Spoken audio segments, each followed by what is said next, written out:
Good evening, folks. Welcome back to M&M Weekly. My name is Ross Butler, and we cover movies, media, and everything in between. For tonight's review, we're going to be tackling the newest unnecessary sequel, The Huntsman: Winter's War. But first, let's ask ourselves a question: what exactly is the true meaning behind making a sequel to a great film? Well, to most people, there are all different kinds of context to begin with. There's making a sequel to some people make a sequel to a great film because it's done really good and fans in the movie and critics start to clamor for a sequel. Mostly because they like the film that's being told and they want to see another one made. The second opinion is that while critics may not have warmed up to it just as much, it made a ton of money and fans have really caught on to it, thus giving filmmakers encouragement to write another one. It's just as better, although this doesn't happen often. And the third and worst possible frame of context is that the film is panned by critics and not have a big fan base, but makes millions of dollars for its studio, and the studio wants to replicate that success, if not triple it. So they make a new, so they push it forward nonetheless. Now, for some people, that's okay. But for some people, it's not okay because mostly when sequels are made, the director who directed the guy who directed the predecessor doesn't really exactly come back to the director's chair. Most of the cast doesn't come back, or when they do sign on, they have to put time out of their schedules and to jump out projects that they otherwise were interested in. And fresh new faces bond to step into the director's chair and bring a fresh vision to the film. Now sometimes this can work. I imagine that some directors actually did this well, like Elizabeth Banks on Pitch Perfect 2, and a few others. However, sometimes these doesn't pan out well, which takes us to The Huntsman: Winter's War. And the backstory for this one, folks, this is going to be, it may seem like to most people, but I'll keep it brief. Snow White and the Huntsman came out in 2012. It's a dark retelling on a popular Brothers Grimm fairy tale, Snow White, starring Kristen Stewart as Snow White, Chris Hemsworth as the huntsman who rescues her, Charlize Theron as Raven, the evil queen who wants to kill Snow White, as she's the fairest in the land, according to her mirror, and lastly, Sam Claflin as the prince, as the prince who helps Snow White defeat the queen and later marries her. Now this film was by far more of a dark fantasy, a dark Game of Thrones-esque, a take on the story, and most critics were not won over completely by it. Even though its dark retelling did pan out with a lot of fans, and some critics did warm up to it. It mostly was popular for making a disgusting amount of $1 million online and through the theaters, and thus people were clamoring for a sequel almost right out of the gate. However, between then and that sequel, a myriad of things went wrong. First, director Rupert Sanders was caught in a semi-affair with Kristen Stewart, the star who played Snow White, leading to both getting dropped out from the sequel. Rupert from the director's chair and Kristen Stewart from her role Snow White, which also led to the inevitable collapse of his marriage and Stewart's relationship with her Twilight co-star Robert Pattinson. However, the sequel was still intended to move forward. Instead, they decided to have it be a spin-off film with The Huntsman, with Chris Hemsworth's character. However, not much news was heard about until early 2015, when filming had started shooting. Apparently, things had changed for the worse. Not only was Rupert Sanders still pitched out the director's chair in favor of Cedric Toyen, the special effects director from the first film, as well as pitching out screenwriter Evan Doherty, known for writing screenplays for the Divergent films and especially Killing Season with Robert De Niro. Not to mention that not only Kristen Stewart dropped out, but it seems like the filmmakers had no idea which film they wanted to do. Whether it be a sequel, a prequel, or even a spin-off film. So needless to say, fans were somewhat excited, while critics feared the worst. And believe it or not, I was one of them. So early today, I decided to take a look and check out Huntsman: The Winter's War. So what do we get? To be honest, people, guys, I really wish I was in a better mood for this review. Honest to God, I try being. I am passionate about what I do. I try keeping high spirits, especially when I go see a movie that has potential to be good. And this one had the potential to be good with its cast, from Emily Blunt coming on the role, to Jessica Chastain, to only Charlize Theron and Chris Hemsworth and Nick Frost reprising their roles, as well as Sam Claflin. It's going to have the potential to be good, but at the same time, all I'm seeing is a film trying. I'm so unfocused on what it wants to do, and the performances lacking the same kind of energy for the first film. So yeah. So in other words, well, I can see this film's intentions. This film goes off the rails hard, and it just becomes so hard to get through. And that's before we get to the problems of this video, and yeah, I'll get to that in a moment. But for right now, I will point out that there's at least a few positives I can give this film, because there are a few.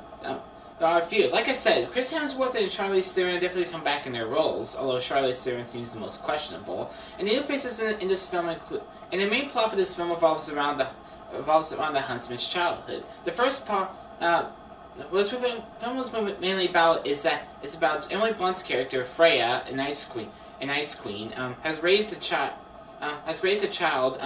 with her lover, a baron, but her evil sister poisons the child and breaks her heart entirely, causing her to kill a lover and live her life in solitude. But she becomes so enraged by this that she decides to freeze her heart to love entirely, and decides to kidnap children to create her own army and prevents them to love and keep other people from loving ever again. But Eric, the huntsman, and one of his fellow huntsmen, Sarah, go against this, and he decides to, and both of them decide to take down the queen, and especially find the mirror, the evil magic mirror, which Freya is going after, and yeah.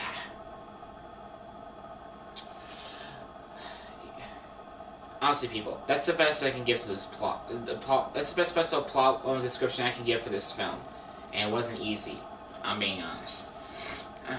Now, back when I said about the film's few positives, there are some I can say. First of all, the visual effects are always very splendid.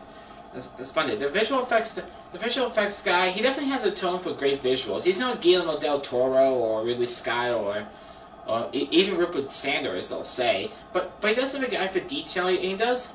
And the world is nice to look at. And the cast works one of two. Yeah, sure, Chris Hemsworth has plenty of charisma. Jessica Chastain's a great actress, and even Emily Blunt, and even Charlize Theron does a good job on stage. But I'm sorry, folks. But fortunately, this is where we get to our first weakness, our two biggest weaknesses in the entire film: Kristen Stewart's back double and Emily Blunt. Now, for Kristen Stewart's back double, the film was originally supposed to be both a prequel. After we get into this film, I come to the conclusion that it's actually both a sequel and a prequel to the Snow White and the Huntsman feature. The first part taking place 70 years before it happened, a few years before it happened, and the second and third acts taking place 7 years afterwards. Right? Anybody? However, the one thing I will point out is that yeah. While Emily Blunt is a great actress, and she does have essence for commanding the stage in her roles, like Edge of Tomorrow and especially Into the Woods. I'm sorry, guys. I'm sorry. She just doesn't work. I'm sorry.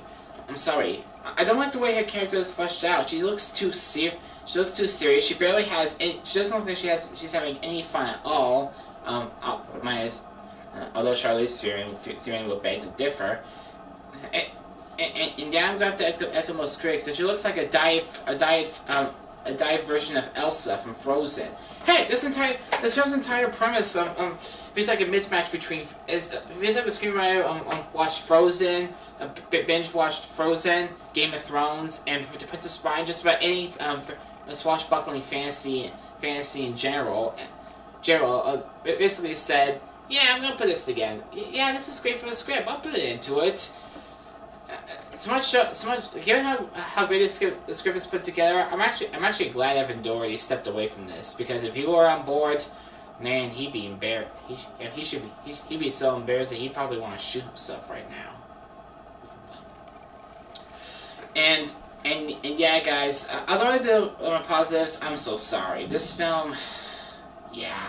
Now I will say the film's tone does try to go for that Princess Bride appeal in where the hero tries to go after his girl who's kidnapped, who's been lost for several years, and tries to get him back.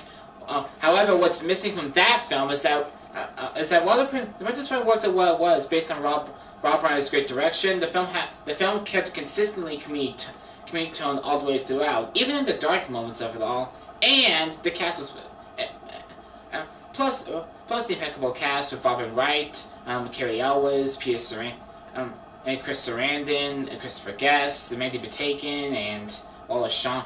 Plus that film had strong dose of comedic charm, great chemistry, and the characters actually have fun in their roles. Whereas here, well, like I said, across from Chris Hemsworth, Jessica Chastain, even Charlize Theron, other cast just seems bored out of their minds completely. And that goes into, as I said, like Emily Blunt in roles. As a villain, she just isn't compelling. She's way too. She tries to be like A. Redmayne from Jupiter Ascending, which does not work at all. She's way too dull looking, and tries to come across as emotionally compelling without even. It doesn't even pull it off. And plus, given that Jessica Chastain's played a villain before, why didn't you switch their roles? Emily Blunt's much more compelling as a heroine rather than a hero. Just switch the two around and boom, things. I'm not saying that will make the film great, but at least it can make things more workable. But at the end of the day, look, guys, and that's before we have to get into. And now we have to talk about the writing. Right, more specifically the script. And like I said, as far as the script goes, not only did I say that the screenwriters, it feels like the screenwriters just shoved together some ideas that derived from Frozen, Game of Thrones, and The Princess Bride, but because of this, the tone is severely stilted throughout, all throughout. There are points, there are some points where the film does try to go for slapstick comedy that could work if they actually kept the tone consistent, but only in fragments. And once they pitch out the door, everything just comes out deadly serious and lifeless and drab. I'm sorry, but Game of Thrones does this a lot better, because at least the characters have charisma as well as great writing and direction, and especially great storylines to support it. Whereas here, well, I don't even need to say it, because you pretty much know my opinion. Look, guys, I really do want to like this film. Honestly, I do. Emily Blunt's a great actress, and maybe if they actually have more attention to detail, and maybe had a better story, and it could actually focus on what kind of film they actually wanted to make. Maybe I would like this film a bit more, but even still, it's still presented badly. Despite some good visuals, the cast is completely wasted. The story is a mishmash. It's a mishmash of ideas with no consistent tone to hold all together, as well as subpar performances, not great writing. Emily Blunt just doesn't impress me, and for what the director tries to do, he just doesn't pull it off too well. So in other words, while I did want to like, I'm sorry guys, I'm not gonna be generous here. I'm giving this film a 4 out of 10, and to be honest, I can't recommend it. Sorry. And trust me, guys, I've seen better sequels done with films who at least receive with mediocrity by critics. So if you know any of those, go check them out instead of this. So thank you guys. So thanks a lot for watching, people. I hope I didn't take up much of your time. If you guys are willing, please like and subscribe for more. And if you want to donate to the channel, and we'll be putting up some new features soon, so stay tuned for that. And if there's any movies you'd like me to review in the future, please let me know. And please turn into Thursday where I will have a new media commentary for you. But until then, this has been M&M Weekly. My name is Ross, and I'll see you next time. Good night.